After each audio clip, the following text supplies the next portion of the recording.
Pretend. There's music. Because we don't have any yet. Sorry. And that's okay.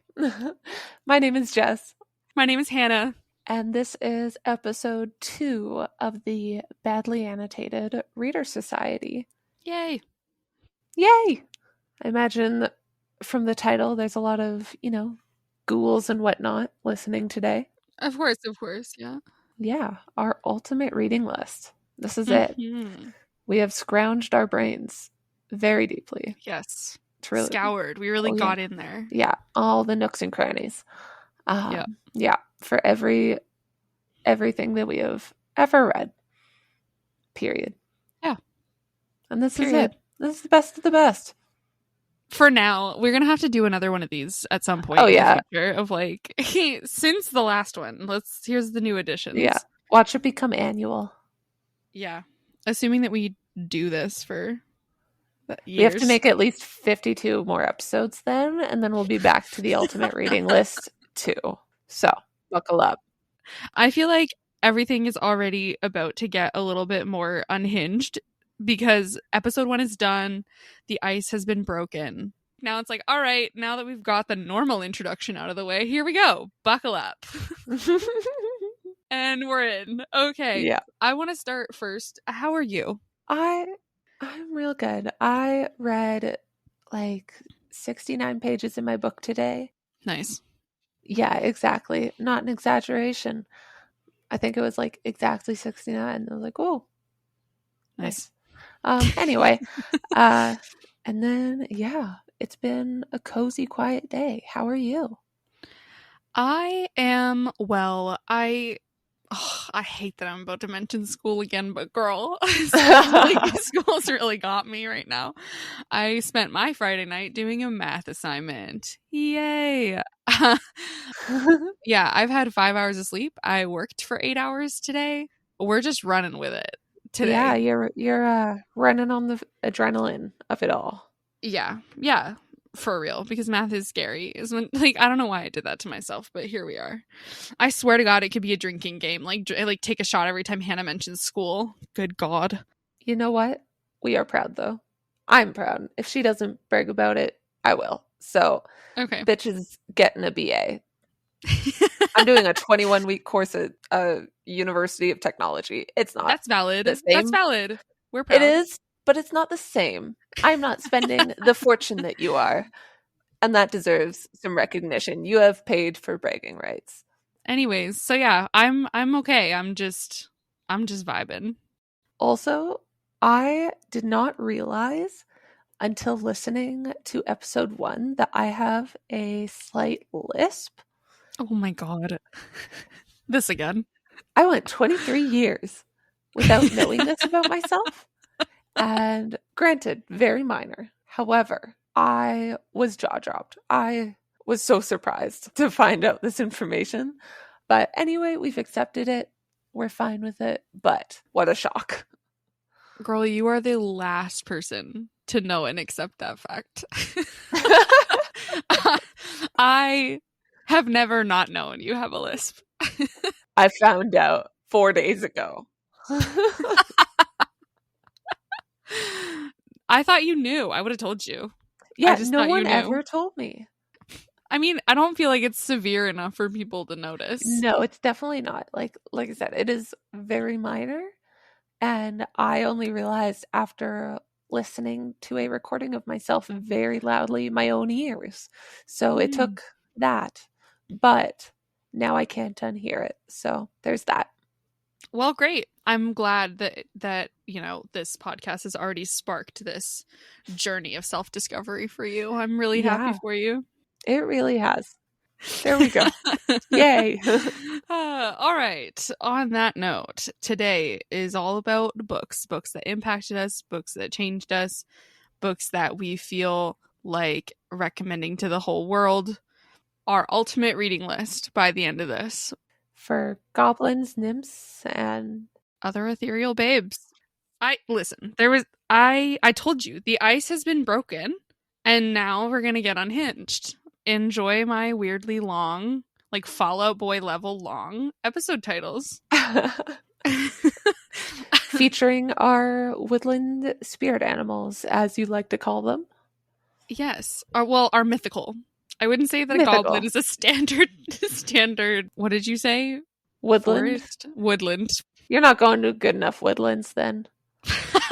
I'm going to the wrong woodlands. Oh You my really God. are. I'm frolicking in all the wrong places. Okay. Anyways, would you like to start? I would love to. Okay. Let's start. Kick it off. Number 1. Here's the first book on the ultimate reading list. Please keep in mind that my list is not in order of importance. It's just a general list. They're in no specific order. They're whatever ones popped into my little girly pop brain first, and I wrote them down. Awesome. Great. Hit me with it. Number 1, because I know you're expecting it, and to get it out of the way, is Jane Eyre by Charlotte Bronte. It's Eyre. It's fine. Definitely. According to this podcast, Eyre. Jane Eyre. Because she's my babe.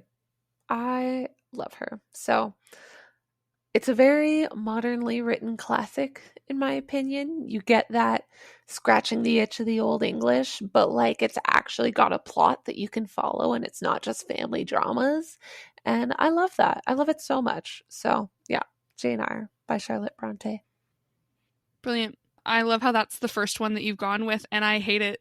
We were like, yeah, our ultimate reading list.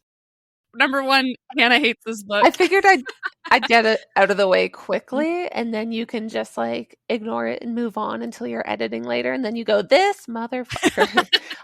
So I'll leave you to deal with that in your own time. Okay, thank you. I appreciate that. That's very kind. All right, well, okay, number 2 is my pick. Fucking obviously. Christ.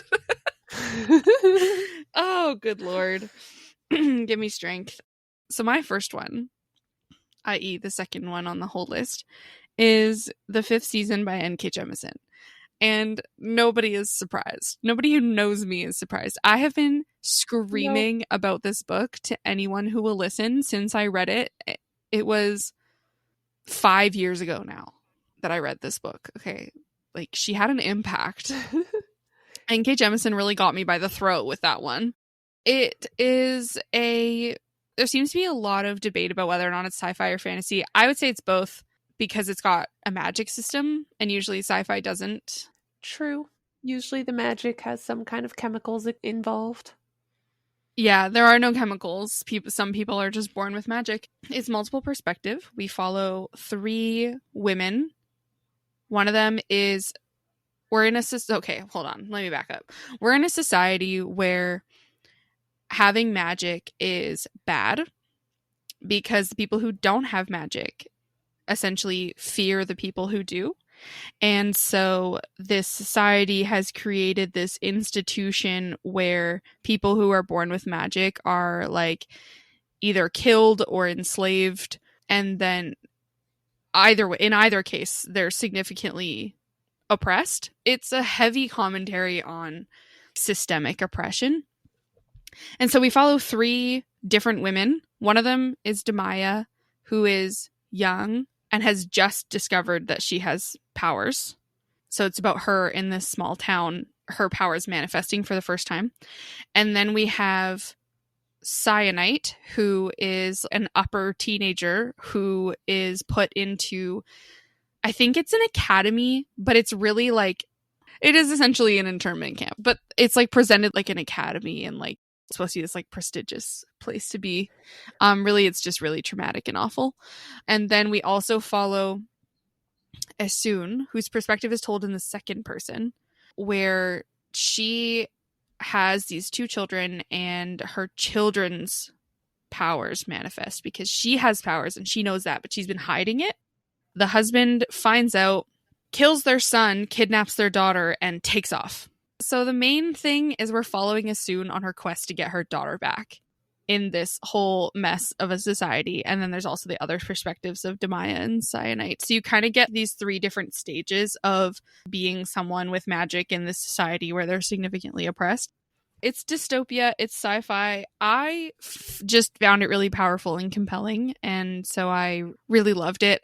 It dealt with a lot of really topical issues to do with systemic oppression, but it does it in a way that kind of takes it out of our modern context and puts it into a really accessible dystopian sort of context. And I thought that that was really impactful. And I just love all those characters. And it was an insane plot. It was a wild ride, but I loved it. Wow. That was really long-winded. Sorry. Oh, no, it was passionate. It was perfect. Yeah. You're excited. We're happy. We're enjoying it. Oh, I am nothing if not passionate. That's kind of like my whole brand. So yeah. Anyways, the 5th season by N.K. Jemisin. That's mine. That's my first one. beautiful. Number 2 on our list. Mm-hmm. Okay. Number 3 is another one that we previously mentioned, which is House of Leaves by Mark Z. Danielewski. And this book, it's a thickie, in my world anyway. And it's all about this liminal space. This family moves into this house. It's just an average suburban house. And then the husband, father person, we call him Davidson. Basically Davidson, but with an N. Why? Who? Okay. It's his last name, but it's just what he goes by. That's even somehow it's even weirder that that's a last name. Why? Just make it Davidson. Sorry, I'm stuck on that. Continue. Jared calls him Nevadason. Anyway, he's a little dyslexic. Oh, Jared. He's a cutie. It's adorable, yeah. Anyway, Davidson and his family live in this house, and he realizes that the inside is a few inches wider than the outside.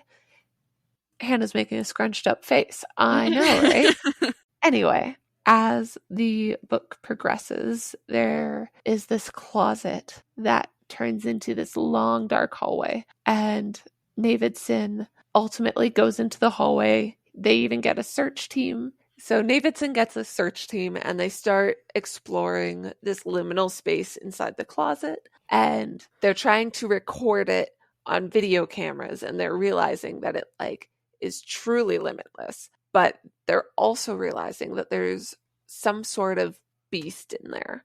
But the cool part is that all of this is presented as if it's a documentary, like interviews about this documentary. So it's like articles and interviews in print that this guy found in the apartment of, I think it's some old man that died. He just found all of these articles and whatnot, and he's reading through them and learning about this documentary about the Davidson house. Anyway, that is my second contribution. So number 3 for our list. Woo. Great. Wow, Yay. That sounds insane. That sounds like a ride. It was a lot. Yeah, I've seen a lot about House of Leaves online. I've just never had the motivation to go and pick it up myself. You really gotta want it. Yeah, and I don't.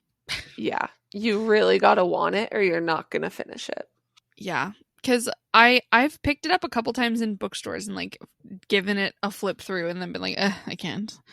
It's a lot of work. There's backwards letters. There's burned parts. Cool. There's less and less words on some of the pages, so it forces you to flip faster and feel the anxiety of the tunnel closing in on you. It's wild. Yeah, see, I'm a sucker for a good weird format. Oh, it is the weirdest. It's the freaking weirdest that you will ever read. That's kind of why I keep almost going for it, and then I keep just being like, I don't know. So maybe one day. Maybe. We'll get there. I just gotta really sweeten it up until then. Okay. My second thing on my list is The Past is Red by Catherine M. Valente. It's about this girl who lives on a giant pile of floating garbage called Garbage Town, which is all that's left of Earth because this is a post-climate change. It's giving Wall-E. Yeah, kind of, except there's literally no land. Like the ocean rose so much that literally all that's left on Earth is giant piles of floating garbage. And so that's where the surviving people live. And it's about her and her life and her journey, and it deals with a lot of really interesting themes like family and found family and some dysfunctional familial relationships and some romance sort of, and but mainly it deals with hope. Like my favorite line from a book ever is from that book, and it's the kind of hope I have is not just greed going by its maiden name. Ooh. Yeah, yeah. It's a book Ooh. about hope primarily, but it's also about regrets and forgiveness, and it's very poetic. Like that's just one of hundreds of anyways. Yeah, The Past is Red. I again think that everyone on the whole earth should read it. If you are a resident of planet Earth, I think it's an important read for sure. Nice. Love that. Mhm. Yeah. Perfect. Good number 4. Yeah. All right. So, number 5 on our collective list, number 3 on mine, is one that I have never come across another person that has known it. Okay.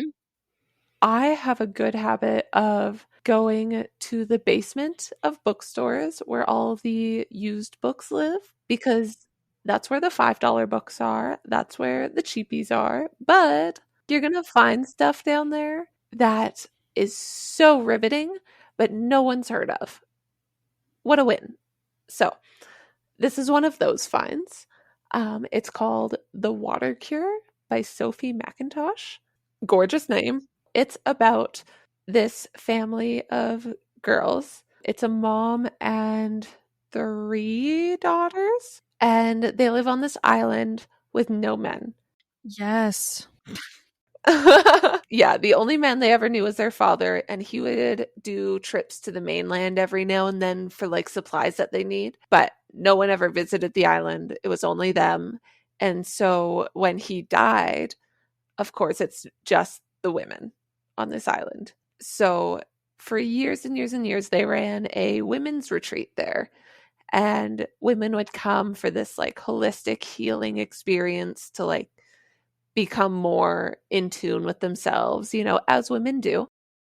Okay, I feel like this is one of those situations where you're telling me island with no men, women's retreat, and I'm thinking, hell yeah, yay, like I love when women. But I feel like you're about to tell me that something fucked up is going on. But then the men showed up.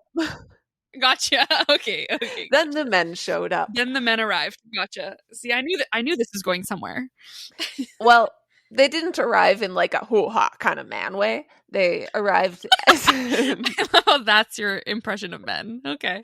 yeah. It was 2 men and one of them their son. So it's like the dad, his brother, and his son that like shipwrecked on or boat wrecked on their island.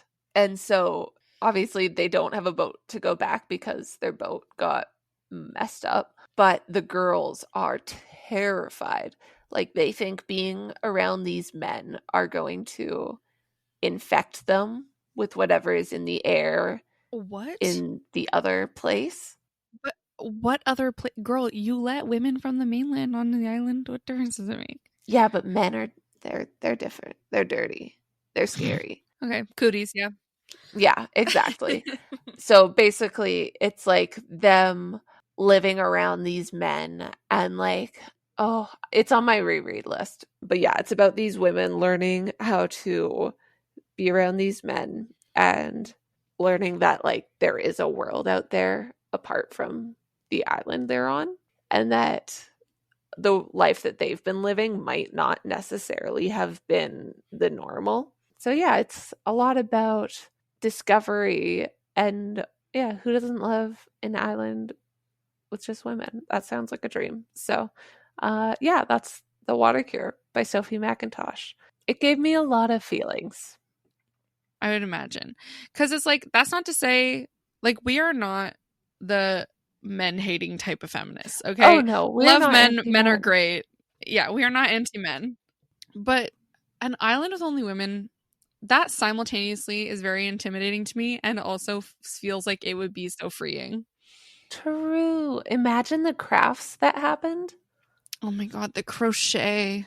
Oh, the yarn. The frolicking. Incredible. The frolicking. It would be, Yeah. oh, chef's kiss. All right. My next one is Throne of Glass by Sarah J. Maas. Now, I am hold so on. surprised. You listen, okay? Because there are a lot of people who are going to hear Throne of Glass by Sarah J. Maas, and they're going to make a whole bunch of assumptions about me. Listen, okay? I'm talking about the series as a whole. I'm not talking about literally the first book, Throne of Glass. All right? Because that's how she sneaks multiple books onto the list. No, I like Throne of Glass 2, yeah, I guess, but it doesn't get really good until like end of book 3, early book 4. That's the good shit. But I'm Fair. just saying Throne of Glass because that's the first book in the As a series, whole. y'all. Yeah. Yeah. It's the Yeah. identifier. Yeah. If we want to cut it to one book, Kingdom of Ash, the series finale, is like what really did it for me. Yeah, Throne of Glass was my first intro to fantasy as a genre, and that whether or not that is a good intro to fantasy as a genre is debatable, but it was my intro, and I remember just really falling in love with it and really falling in love with the way that fantasy is a real escape, and also it's the only place where I have found big emotions conveyed correctly, because I, being a neurospicy queen, I have really, really big emotions. And I find that often books don't portray that in a way that I identify with, except for fantasy. Like fantasy is like be all end all. We're fighting the war. We're falling in love, but like deeply and forever to whatever end, to quote Throne of Glass. And like everything is a journey and everything is this whole saga, and like yeah, like it's the only place where I found there to be these big emotions taken seriously, because fantasy is a fair amount of drama. And so I just fell in love with that, and I fell in love with the magic, and it sort of just like sparked that childlike wonder for me again. And so Throne of Glass just has a special place in my heart because it was the first time I ever felt that way with a book. Yeah. Also, it should be noted that like I read books more for entertainment and for the characters and the relationships and the way that books make me feel than I do read them for plot or like good like quote unquote good writing, or like, you know, like I don't really necessarily care how something is written if it makes me feel.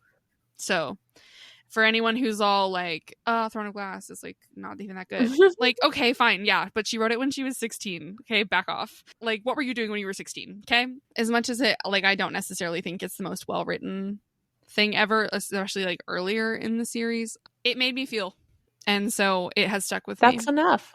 Yeah, that's my, what is that, number 3 for me. So number 6 overall. Yeah. All right. On that very moving note, whoa. The whole, literally, this is, you're getting the real motivation for me wanting a podcast. Because I can speak this way and wax poetic and nobody can say anything about it because it's my podcast. So Exactly. if you don't like it, don't listen. Exactly. I'll beat you up if you don't like it, whether or not you listen. So number 7 is Tender is the Flesh by Augustina Bazterrica. Why would you bring the word flesh into this so quickly? Okay, well, I didn't name the book, Hannah. Fair. Okay, keep going. So Tender is the Flesh. Why did you say it again? You already said it. Don't gotta keep saying it. So Tender is a book where there is a disease in the meat, so humans have to stop eating meat because it's not safe. But humans, being the silly little things that we are, did not like that. So the obvious solution is to start breeding humans for slaughter. What? Yeah, pretty much they have less brain function than a normal human does. I'm sorry, they just evolved a new species of human to eat? Yeah, they did.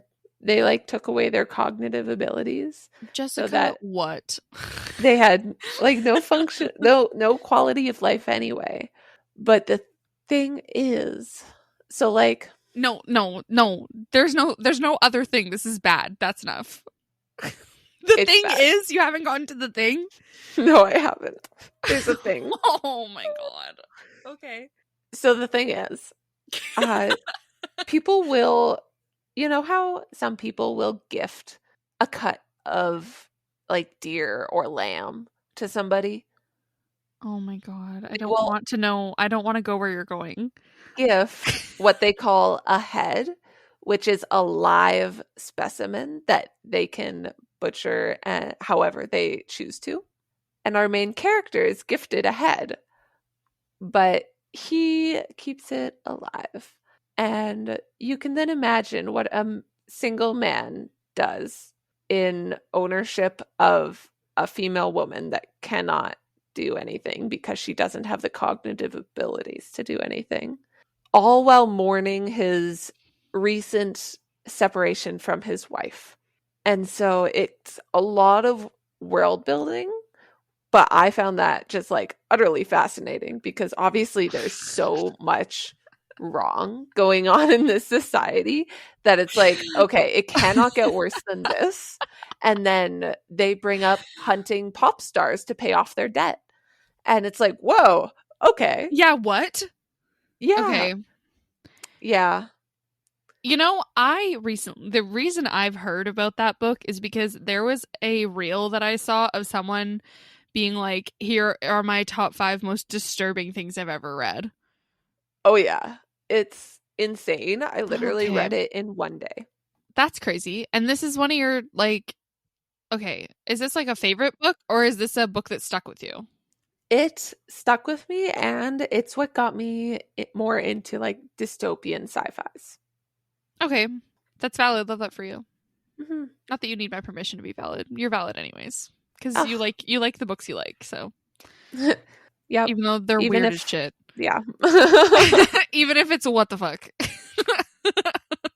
I don't get fairies going to war, so here we Yeah. are. You know what? There's gonna be at some point a genre swap where you're probably gonna make me read that one, and I'm gonna make you read Throne of Ooh. Glass. Yeah, your reaction to Tender is the Flesh would be absolutely insane. Oh, I already know I would be annotating the shit out of it. Oh my god. Okay, cool, great. It's a plan. It's a date. We'll do that. Great. Woo.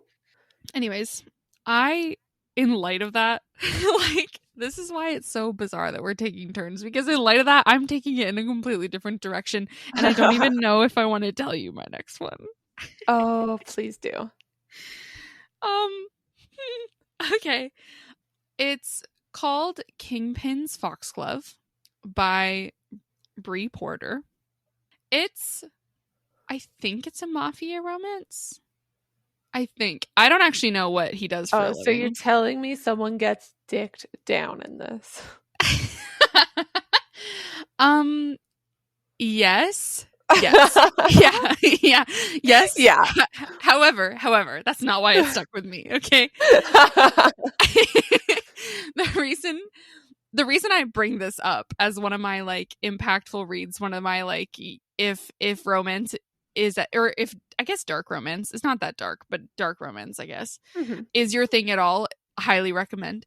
It's a duology actually. So like in order to get the whole story, you have to read like book 1 and 2. But the reason why this stuck with me is because usually I read that kind of romance as like a fluff read, as a palate cleanser, as a like, I'm just gonna read this super quick and then I'm gonna like jump back into another fantasy book or something. Like usually I read romance like that in between like fantasy books, or like something that I just need to like let my brain rest. Like smelling coffee beans. Yeah, basically this was supposed to be my coffee beans, except I was so surprised by the emotional depth of the relationship between these two main characters. I feel like romance in general should have more credit as serious literature, and I can see why like something like this would usually be written off as like a trash read or whatever. But it was really good. This really sort of push and pull, tension filled relationship between these two characters, because it's a mafia romance. Hello, he's in the mafia. Come on now. And it is, there are parts of it that like, okay, it's just like, it is a fluff read. It's kind of like, but yeah, it surprised me with the emotional depth, and also it just has like sentimental value to me because it was recommended to me by a friend.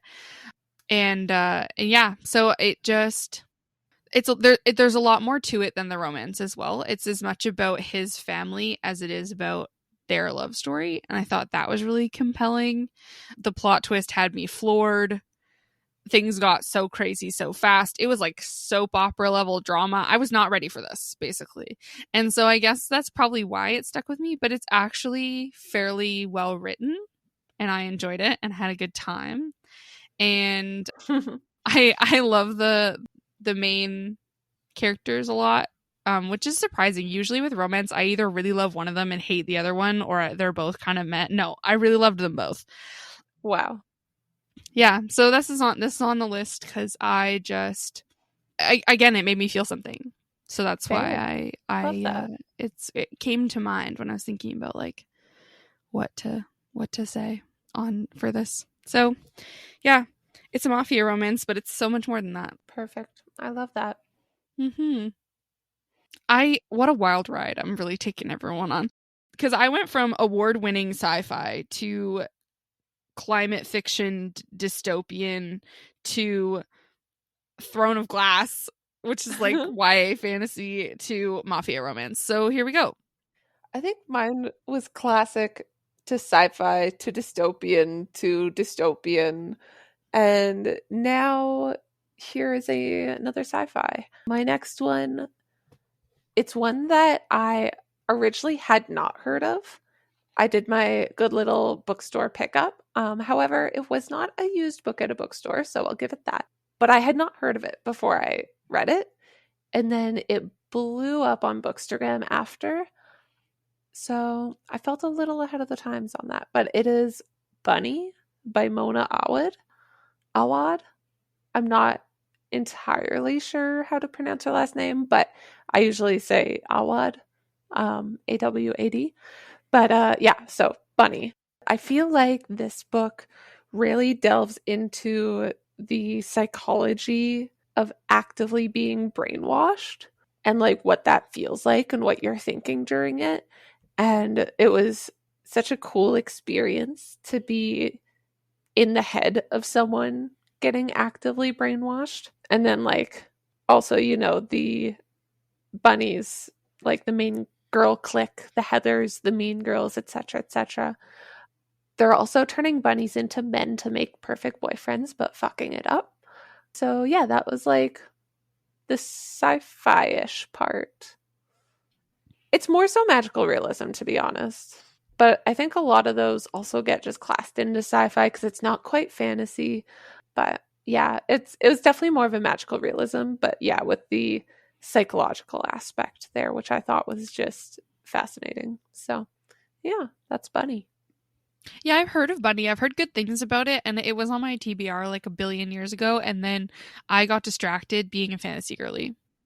Fair. My copy is currently on loan with a coworker, but afterwards, mail it on over. Mm-hmm. We keep talking about mailing things to each other. We've never actually addressed the fact that we don't live in the same city. No, we don't actually. We're not even in the same province. We're Canadian, first of all. Yeah, we're in the same country. We're like next door neighbors. We're only one province away. It's like a 12-hour drive between me and you. Yeah. Yeah. So we do mail each other things. We mail each other books mostly. I know, it's so cute. Yeah. I love that for us. I mailed you a card recently. Did you get it? A card? Yeah. For what? Oh, just cuz. Check your mail, bitch. When did you send that? Like a week or two ago. Oh, okay, then it just might not be here yet. Yeah, it might not. I've just been waiting for you to bring it up, but you haven't. So I was Oh like, my oh, god. I'll like just like throw it in there. Cute. Now I'm excited. Yeah. Okay. Anyway, yeah, you're next on my loan list for it. I should get a little library card, stick it in the cover. Yeah, I've always wanted to get those because I think they're really cute, but the problem is I don't trust anyone enough to lend out my books. I'll send you books because I trust you with books. And usually when I send you books is with the intent of you writing in them anyways. So it's like, ah, whatever. True. So really, the only ones we have to trust is the Canadian Postal Service. I mean, you are welcome to hand deliver them. No. Sorry, that's a lot of gas. Anyways, my next one on the list is Louisiana Longshot by Janet De Leon. And this is my favorite cozy mystery series. It's about a CIA agent whose cover is blown on a mission, and a really powerful arms dealer puts out a hit on her. And so she goes into hiding and takes on the persona of the niece of the director of the CIA, who she works for, in a little town called Sinful, Louisiana. So she moves to Sinful under the assumed identity of the director's niece, posing as her being there to settle her great aunt's estate. So she goes staying in this house with this assumed identity, and she's supposed to like lay low and like hopefully survive having a hit out on her. So she gets to the house, and none of this is really spoilers. This is all stuff you learn within the first few pages, but or even from the description. Anyways, she gets to the house and finds that the aunt also had a dog, and the dog on like I think it's like the first day that she gets there, the dog goes out into the backyard and digs up a human bone. And Uh-oh. so like so much for staying under the radar, and she comes under fire because she's like the new person in town, and so everyone's really suspicious of her, and so she takes it upon herself to try to solve this mystery to clear her name. And it's really fun, really like it. There's like 27 books in the series now, but each book is a standalone mystery but follows the same set of characters. So I love it. That's like one of my favorite reads. I love the audiobooks. So there's not really that much to say about it. It's a cozy mystery. It's a good time. I recommended it to my mom, and then she started reading them and fell in love with them, and then she recommended them to my aunt, who is now also reading them. So I'm a trendsetter, truly. Oh yeah. Yeah. So that's Louisiana Longshot is the first one. It's the Misfortune mystery series because the main character's name is Fortune. Love a good mystery. So my number 6, I believe number 11 for our collective list, is The Plot by Jean Hanff Korelitz. Basically, there is a professor at this like university program. He doesn't really like his job because, he's a writer. Teaching feels like a loss for him. And so he has this student who does not really participate well in class. He's kind of a douchebag, but he has this amazing plot for a book. And the way that he views this plot is it's an instant win. He's going to win awards on it. He's going to be on Oprah. It's going to be like a New York Times bestseller, etc., etc. A few years later, the teacher finds out that this student died, and he's looking everywhere he can, and he can't seem to find any mention of any writing by him. And so, he's a writer. He rationalizes what he does by saying any writer respects the story. The story must be told. And so because this story was so extraordinary, he had a duty to tell it. And so that's what he did. He wrote the book, he published it, and then one day he got an email saying that someone knows he is lying. Yeah, Obviously, if the kid was willing to tell you about this idea, I'm sure he told it to other people. Granted, the kid was pretty secretive about it, but like that is part of the anxiety through the rest of the book is who else might he have told? Did anybody else know Oh. it? Who knows that the student was going to write this book? See, and that's what you get for compromising academic integrity. However, what if the student also stole the story from someone? What? I know. Okay, for real, I did not see that coming.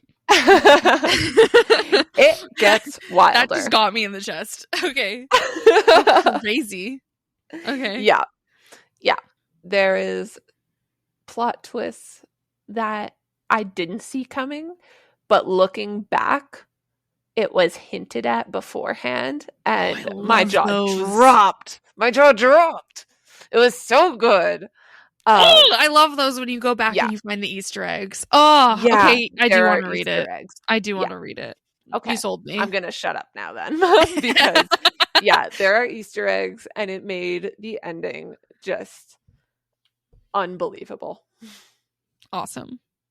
Mm-hmm. This is the first time in your list so far that I haven't been at least mildly disturbed. So, less horrifying. My next one is The Bookwoman of Troublesome Creek by Kim Michelle Richardson. It's a historical fiction that is based on a real community of people in the 1930s in the Appalachian Mountains. And it's based on like a real library program that existed in the 1930s, which was the Bookwomen.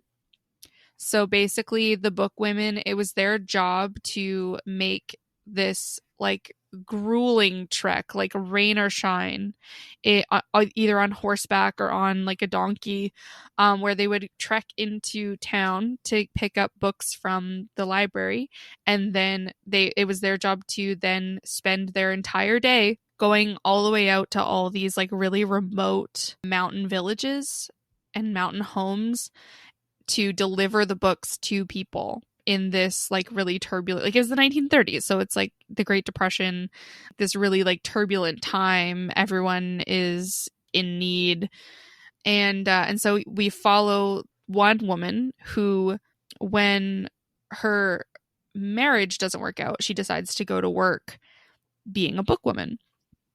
And so it's just about her and her journey in this community of people. But the thing is she's blue. Oh, we're talking like Guardians of the Galaxy blue, or like Fifth Element blue. She's blue. It's a medical condition that actually exists. Oh. There are blue people. Okay, so not like Guardians of the Galaxy or Fifth Element. No. So but there was this real community of people where, for whatever reason, in this specific community, there were a lot of people with this medical condition. And so they're discriminated against as if they're another race, basically. But she like strong arms her way into being a bookwoman. So it's about her having this medical condition and being in this community in this time period where basically her whole job is to just take books to people and bring them hope. And one of the aspects of it was like the like community book, where she has this one book that she takes from house to house, where all the different people in these remote communities who wouldn't normally interact with each other because they're so far from each other in such terrible conditions, they sort of communicate through this book, where they all contribute recipes or sewing patterns or like gardening tips, or basically just a way for this community to share knowledge in a time and a place where they wouldn't otherwise have been able to. Wow. Yeah, it's really compelling. That's so cute. Yeah. Well, it's the first book that made me sob. Oh. Like it is sad, it is heart-wrenching, but it's so like beautiful and bittersweet, and yeah, it's just such a gorgeous story. And it's less about plot and more about the characters and their relationships to each other, and basically just like the story of this community all coming together in a time when they're all in need. Yeah, it's a really beautiful story. Well, to really wrench us back in the complete opposite direction. Great. Mm-hmm. My next one is a horrifying dystopian sci-fi, sort of. It's called The Butterfly Garden by Dot Hutchison. Oh, yeah, right. You mentioned that last time. It is grotesque. It is run by who they called the Gardener, which is a man that kidnaps women and tattoos butterfly wings full size across their backs and gives them a new name and then keeps them as his butterflies in this garden. And of course, there are horrifying things that happen to them, like completely obscene.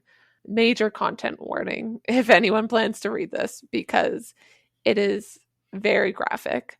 So, yeah, these quite literally girls, because they get kidnapped from the ages of 16. And then once they hit 21, that's when they age out. Like he lets them go? No. Oh, yeah. Yeah. I should have known.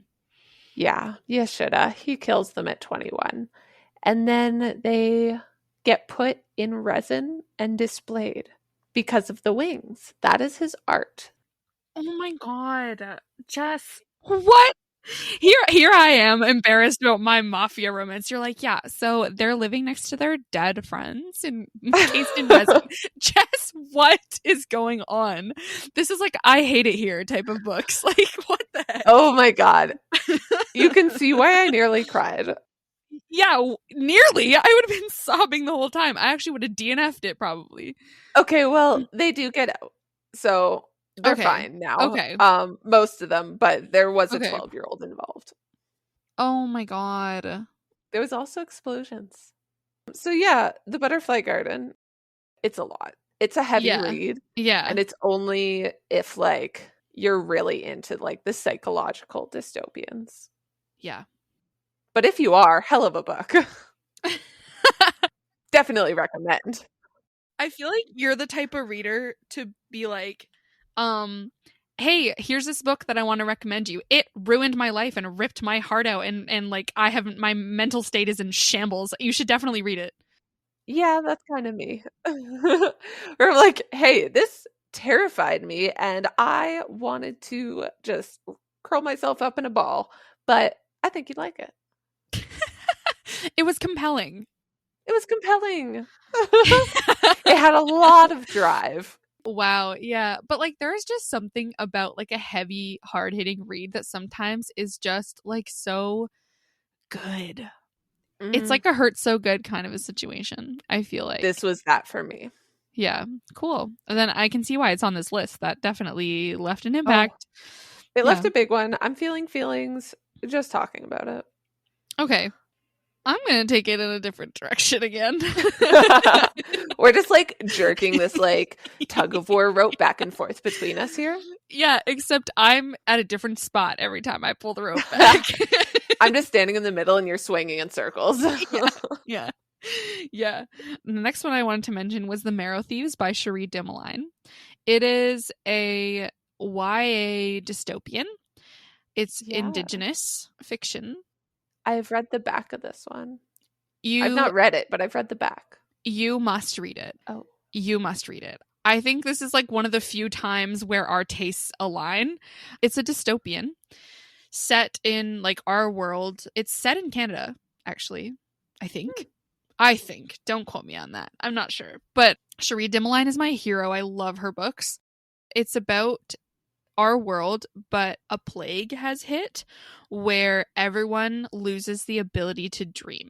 And they lose the ability to dream not in the literal like you go to sleep and you have dreams. Like you've lost the ability to dream in that sense, but it's also like heavily implied that people lose the ability to dream, and as in like they lose the ability to have hope and to think about the future and to like dream in that sort of like sad metaphorical sense.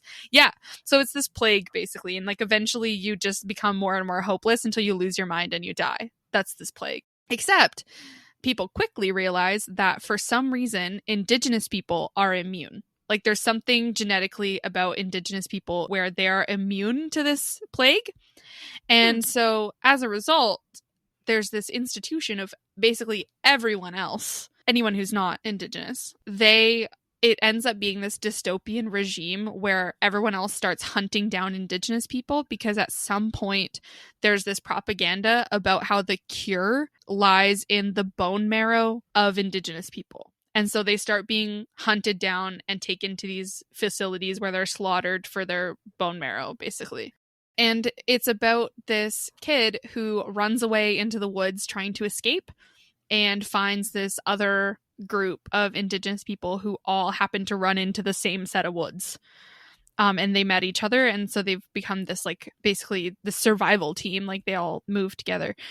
And there's a solid found family, but it's about them basically just trying to survive this dystopian situation.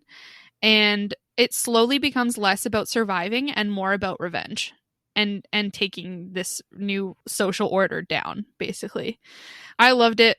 It's very compelling. I feel like I'm using that word a lot, but it is. It made me feel things. It's really, really good. It's one of those ones, like, I still often think about it.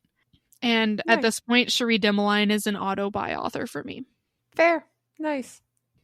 Yeah, so that's my next one. Highly recommend The Marrow Thieves. To you especially. I think you would love it. Perfect. Well, add it to the list. My bucket list. I love that you call it that. That's cute. Yeah.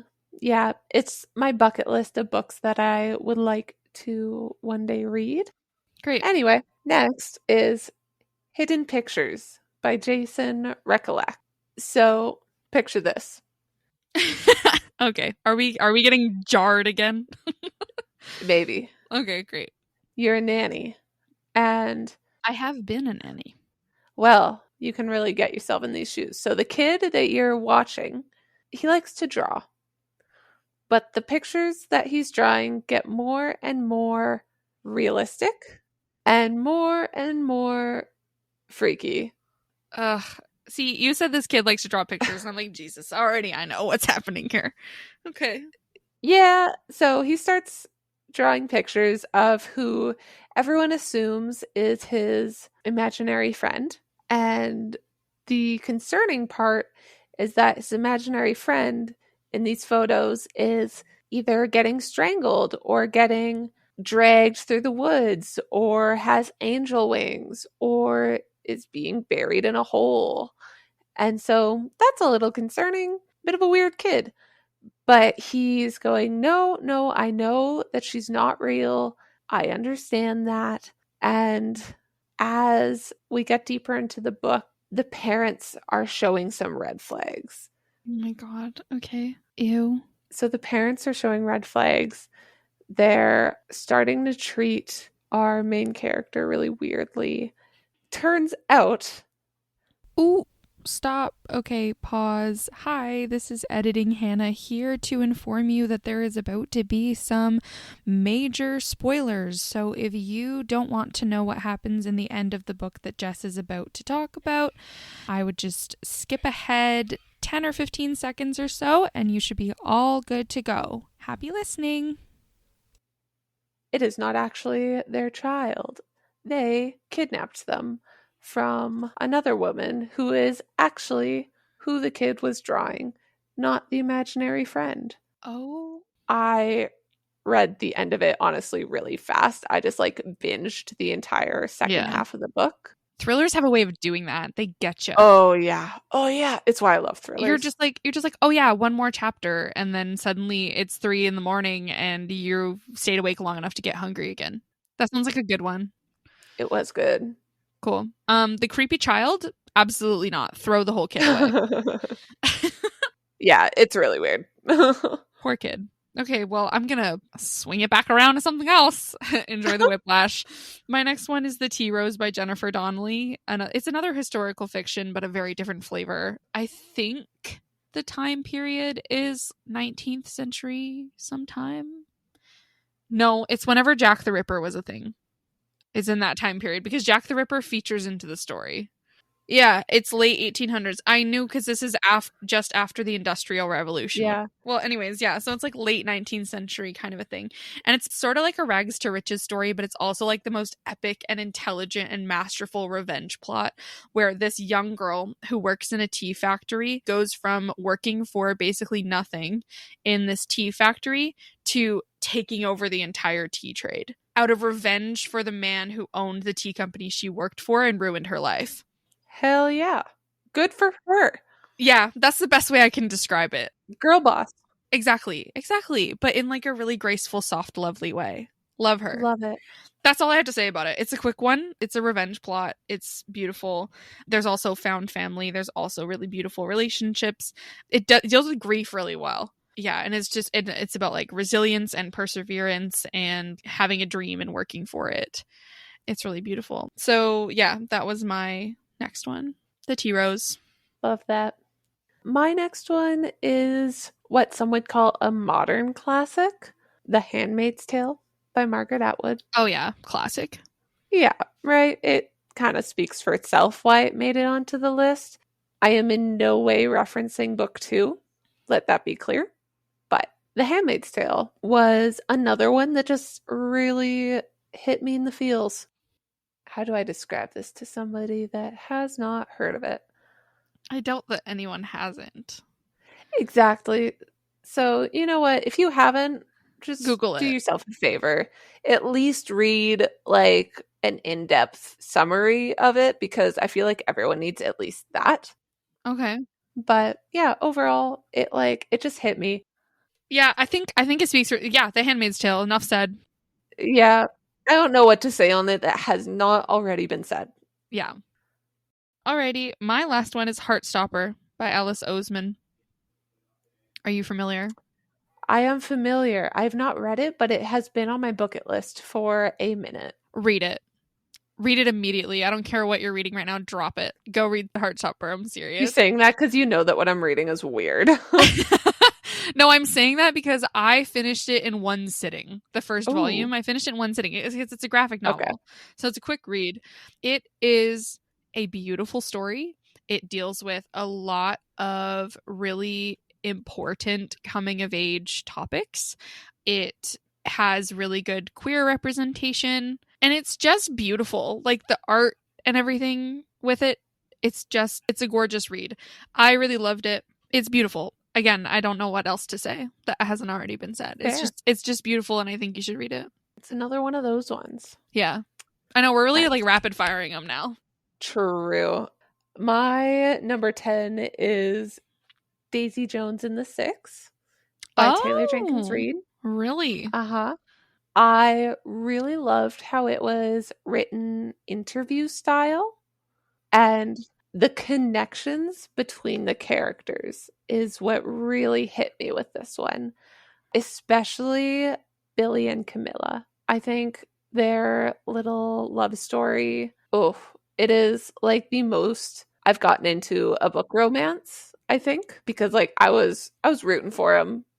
Yeah, because you're not a romance girly. I'm not, but their relationship just seemed so genuine to me.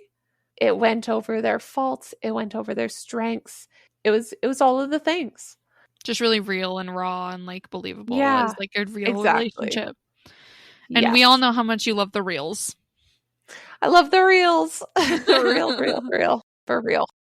So yeah, Daisy Jones made it on there. Okay, cool. Daisy Jones. Hello, editing Hannah here again, but this time to tell you that when I said Heartstopper was the last book on my list, I actually lied. Turns out I just can't count. The last book on my list is actually The Glass Castle by Jeanette Walls, which I believe I talked about in episode 1. Sorry about all the interjections, but I just wanted to throw that out there. The Glass Castle by Jeanette Walls. There's our list. That is the ultimate reading list for Goblins, Nymphs, and other ethereal babes. Yeah, that was a ride. I'm realizing very quickly just how different we are, and two, how diverse my reading is. I'm really all over the map. True. Like I don't fit in any box. Yeah, and for some reason my box is just has a lot of blood in it. Your box is what the fuck? Yeah. If it makes you think, if it makes you question, if it disturbs you a little bit, you're on board.